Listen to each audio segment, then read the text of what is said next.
Vamos a revisar el incremento del interés de los estudiantes universitarios por cursar carreras cortas en el país. No es que no quieren estudiar, que esto es importante, es un punto a subrayar. Se sigue considerando un valor muy importante la educación, la formación, gracias a Dios, y hay que seguir insistiendo en esto. Pero sí prefieren hacer carreras más cortas. ¿De qué tipo estamos hablando, no? ¿De cuánto tiempo? Y para hacer luego, ¿qué? Le preguntamos a nuestro invitado. Bienvenido, profesor. Buenas tardes, Lai. Gracias por el contacto. A usted gracias por estar estos minutos con nosotros, pues esto me parece un punto muy importante. Hay otros países que consideran las carreras más cortas y luego ya las especializaciones, ¿no? Que me parece un punto interesante, de repente unos 3 años, 4 años cuando mucho, y luego ya empiezan las especializaciones. Pero en el caso de Venezuela siempre son 5 años y quizás es mucho. ¿Cómo lo ve usted? Fíjate, hemos tenido un descenso importante en los últimos 10 años, cuando cerca del 80% de los jóvenes que se graduaban de bachillerato aspiraban a realizar una carrera universitaria de 4 o 5 años, las que llamamos carreras largas. Hoy en día estamos hablando de más o menos entre el 45 y el 50% prefiere hacer una carrera larga, ¿okay? Como la conocíamos tradicionalmente. O sea, sigue siendo la mayor preferencia. Sin embargo, lo que ha aumentado, más que carreras cortas, ha sido el interés por realizar cursos. Es decir, los jóvenes quieren estudiar, pero se van dando cuenta, bien por necesidades económicas del hogar, o bien porque, como decimos en criollo, no le ven el queso a la tostada, piensan que esperar 4 o 5 años para volverse productivos se les hace como mucho tiempo. Y intentan empezar a armar su propio oficio, su propia profesión, a modo de Lego. Entonces hago un diplomado de cocina de 1 año, mientras tanto trabajo como asistente en una cocina, por ejemplo, o trabajo en una posada de un tío y ahí voy aprendiendo, en fin.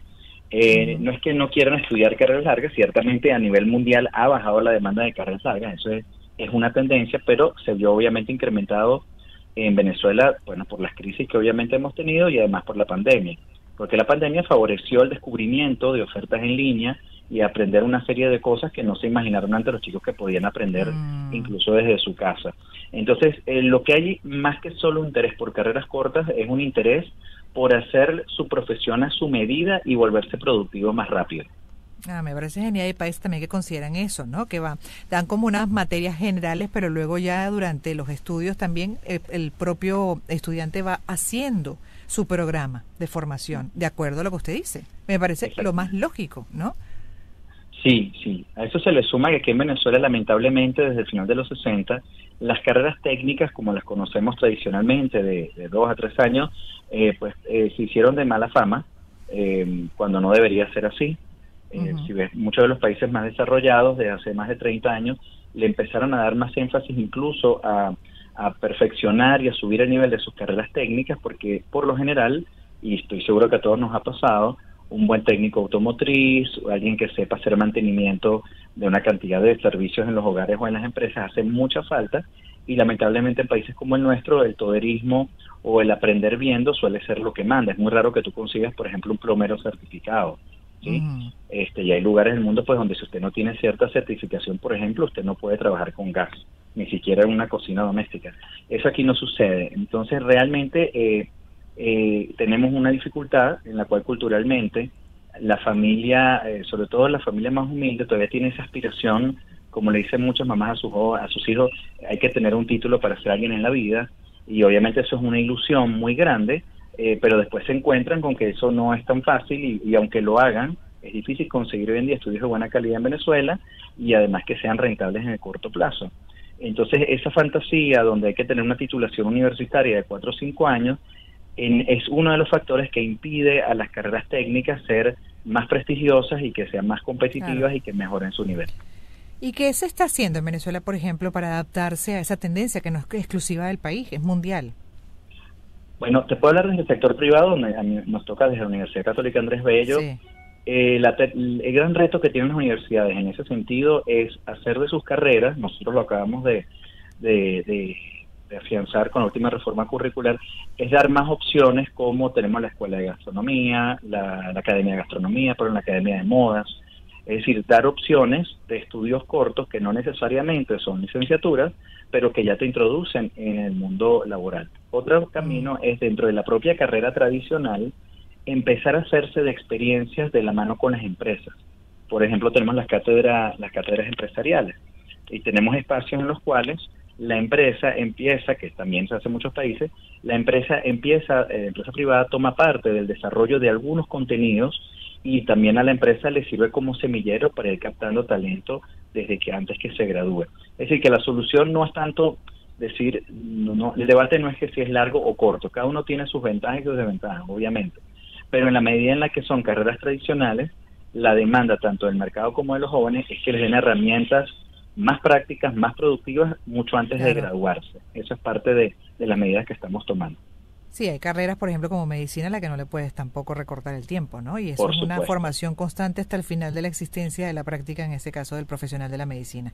Pero sí me parece interesante, y lo he vivido como experiencia con mis hijos, por ejemplo, en el modelo educativo de Estados Unidos, de las universidades, que yo los veo que, bueno, tienen esas carreras, esas materias básicas, pero luego tienen la flexibilidad, la facilidad de ir de acuerdo también a la edad que van sumando, a las experiencias que van viviendo, a la interpretación incluso que van haciendo del mundo, la posibilidad de ir cambiando a lo mejor de lo que era inicialmente una carrera quizás en comunicaciones, por decir, mercadeo, pasar a derecho y así poder, ¿no? Ir definiendo desde el punto de vista también de formación profesional mucho más fácil. Eso me parece muy, muy amigable, muy sensato, porque hay una cosa que también hemos con frecuencia revisado, el tema de lo prematuro que es que a los 17 años, todos hemos pasado por ahí, tú tengas que decidir cuál es la carrera que te va a definir profesionalmente a lo que supuestamente te vas a dedicar toda la vida. Y vemos que algunos lo que terminan es colgando el título, profesor. Es así. Y lo que dices es tan cierto que tiene dos aristas, ¿no? Una, que es que hoy en día todas las profesiones están en alguna medida interconectadas, ¿sí? Y realmente no es cierto que un médico va a hacer una sola cosa o un abogado o un ingeniero hacen lo mismo. Dentro de cada profesión hay infinidad de ramas y aplicaciones.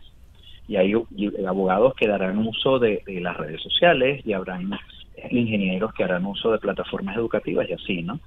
Eso es una arista que nos damos cuenta, como tú bien dijiste, que hay que construir la profesión con ciertos elementos transversales, porque ahí viene la segunda arista, lo que realmente está mandando ahora es dónde y en qué voy a trabajar. Y ahí viene lo que tú decías de los chicos tan jóvenes, ¿no? 16, 18 años. A esa edad nadie sabe qué va a hacer con su vida. Puede tener intuiciones de lo que le gusta o no le gusta, pero la mayoría de nosotros después de los 40 te podemos decir que no sucedió exactamente lo que nos imaginamos que iba a pasar a esa edad, ¿no? Algunos tal vez sí, pero son la minoría. Entonces ahí la sugerencia para los padres y para las familias es aconsejar a los jóvenes que piensen primero en trabajos, antes de decidirse por una profesión, que exploren todo lo que puedan con papás y amigos, de la manera que puedan. ¿Qué hace un odontólogo? Todas las variantes que tiene un odontólogo, por ejemplo, que no es solamente limpieza dental. ¿Cómo es la vida del odontólogo? Pues ese como ejemplo. Y que una vez que ya tienen como un panorama de distintas profesiones y trabajos, sobre todo trabajos, entonces buscar qué carrera me puede llevar a ese lugar. Porque eso sí te lo puedes imaginar, con qué tipo de gente quiero estar, en qué ambiente me gusta estar. Me gusta el aire libre, me gusta una planta, me gusta algo de oficina, me gusta trabajar con otras personas o en solitario, en fin. Entonces, en la medida en la que el joven lo ubiquemos en pensar en empleos, en trabajos muy puntuales, se le va a hacer más fácil entonces buscar una carrera a estudiar, porque se lo puede imaginar. Pero decir, vas a ser, por ejemplo, ingeniero civil, bueno, eso tiene montones de aristas, que no es solamente la construcción, por ejemplo, ¿no? Sí. Y depende en qué empresa caigas, y depende si tenías inversión o no, en fin. Entonces la sugerencia es esa, pensar en trabajo y pensar que hagas lo que hagas, vas a tener que hacerte de muchas herramientas transversales a lo largo de tu carrera. Y además para, tomar el camino de trabajar quizás, ¿no? Como empleado o ser un autoempleado o un gran inversionista que termine más bien desarrollando grandes modelos de negocio. ¿Cuál es la tendencia que han analizado ustedes en este sentido? Sí, bueno, es bien interesante porque resulta que hay como uno de esos estereotipos donde las personas con más recursos socioeconómicos son las que más estudian carreras largas, ¿no? Y resulta que lo que estamos encontrando aquí en Venezuela es que los sectores de cierto nivel económico, no necesariamente pudiente, pero con cierto poder adquisitivo, son los que están buscando más este tipo de formaciones cortas, porque sienten que pueden armar, como dije antes, como su Lego profesional y lanzarse bien por cuenta propia o conseguir luego un empleo sin necesidad siempre de una titulación. y son los sectores a veces más humildes los que tienen en mayor medida esa fantasía de hacer una carrera larga. Y claro, después se dan un golpe con la realidad porque o no tienen el tiempo o los recursos, o la familia le exige o le pide que de alguna forma empiece a aportar económicamente muy temprano, y la carrera larga se ve cada vez más distante. Claro, qué interesante. Esos fenómenos además sociales, ¿no? Porque desde siempre, por lo menos en mi etapa, ya yo creo que eso va cambiando, incluso de la formación de la generación X a los jóvenes, adultos jóvenes de la Z, ¿no? Que desde siempre nos enseñaron, o a mí me dijeron, tú tienes que formarte, ser independiente, tener una carrera para poder tener las mejores opciones en el mercado, pero básicamente es de la orientación de trabajarle a otro. Sí, fíjate que ahora que dices eso, me preguntaste antes, hay ese mito de que todos los jóvenes quieren ser emprendedores, ¿no? Y ciertamente muchos sueñan con eso, pero se van dando cuenta en el camino que es mucho más arduo e improbable de lo que parece en un comienzo. Es decir, hacer tortas en mi casa y venderlas en la universidad, bueno, técnicamente no es un emprendimiento, ¿sí? O sea, es un esfuerzo por ganarse el artesanal. Sí, pero ya cuando tú ves, por ejemplo, aquí tenemos el Centro de Innovación y Emprendimiento, y cuando ves los talleres que ellos dan, tú dices, esto es otra cosa. Tú buscas inversionistas, haces un plan de negocio, evalúas el riesgo, haces una cantidad de cosas a largo plazo, y las probabilidades de fracaso suelen ser altas al comienzo. Entonces, menos de un 20% de los chicos que salen de la universidad aspiran en este momento a hacer un emprendimiento propio. Más del 80% aspira a trabajar bajo dependencia, y además prefieren en este momento irse por el sector privado, y si es posible empresas internacionales. Esa es la tendencia en este momento. Sí, y lo otro también, profesor, estamos hablando con Gabriel Waldy, ya para terminar, psicólogo, investigador, director del Observatorio de Empleabilidad y Procesos Formativos de la Universidad Católica Andrés Bello. Yo creo que esto da para un panel, incluso para otro programa, ese fenómeno de por qué 5% de la población del mundo tiene esas grandes fortunas y el resto es promedio, que representa también ser promedio, que es, bueno, básicamente incluso el que se desarrolla, por ejemplo, como profesional y es autoempleado, crea su modelo de negocio, etcétera, pero tiene hasta cierto punto un crecimiento, está hasta limitado por el hecho que depende al 100% casi en total de sí mismo, pero está un 5% en unos niveles superiores que incluso hablan de hasta inversiones, llamadas inversiones ya sofisticadas, que tienen hasta una serie de condiciones, como mínimo, por ejemplo, que tengas o hayas desarrollado un capital de arranque, puede ser de $200,000. Entonces, es un porcentaje muy, muy pequeño. Sí. ¿Por qué, no? ¿Por qué pasa ese fenómeno? Y es un 5% nada más de la población del mundo, y el resto está dentro de lo que se puede decir una vida promedio. Sí, bueno, creo que ahí un economista tiene más credenciales, pero lo que sí sabemos, para responder esa pregunta, ¿no? Pero lo que sí sabemos es que ahí Pareto no falla, ¿no? Primero, ese 5% del que hablas es dinámico, es decir, no son siempre las mismas personas con el mismo dinero. Unos entran y otros salen en ese grupo, es algo muy, muy dinámico. No todos los que tienen fortuna las conservan, de hecho la mayoría las pierde. Y la realidad es que, aquí te voy a dar solamente mi opinión, a veces no es tanto un tema de quiénes tienen más capital acumulado, sino cuál es la calidad de vida de los que tienen ese nivel promedio del que tú hablabas, ¿no? Esa es lo que por lo menos algunos sugerimos. Hay muchos países donde ese promedio pues accede a una jubilación de buen nivel y tiene la educación de sus hijos de muy buen nivel asegurada, ni hablar o sea, se le devuelven los impuestos a lo largo de la vida, ¿no? Exacto. Y ese promedio reporta altos niveles de satisfacción, por lo general cuando pasan la barrera de los $60,000 anuales, que en algunos países es promedio, ¿no? En otros, como el nuestro, obviamente que no.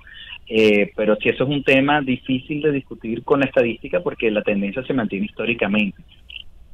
Sí, es interesante. Eso es otro mundo. Es fascinante analizarnos desde ese punto de vista. Gracias por haber estado con nosotros y haber compartido esos datos tan importantes, en este caso sobre el interés que hay en la población estudiantil universitaria de cursar carreras cortas. Explicó por qué, pero bueno, también una de las cosas que enfatizó es que el interés por estudiar, por formarse, está presente, y me parece fundamental que eso se siga no solamente subrayando, sino además incentivando, porque de eso depende el desarrollo social, primero personal, social y como país. Vamos entonces a escuchar música, en breve regresaremos, y lo que viene es de Giordano, es un clásico de Giordano que se titula No voy a mover un dedo.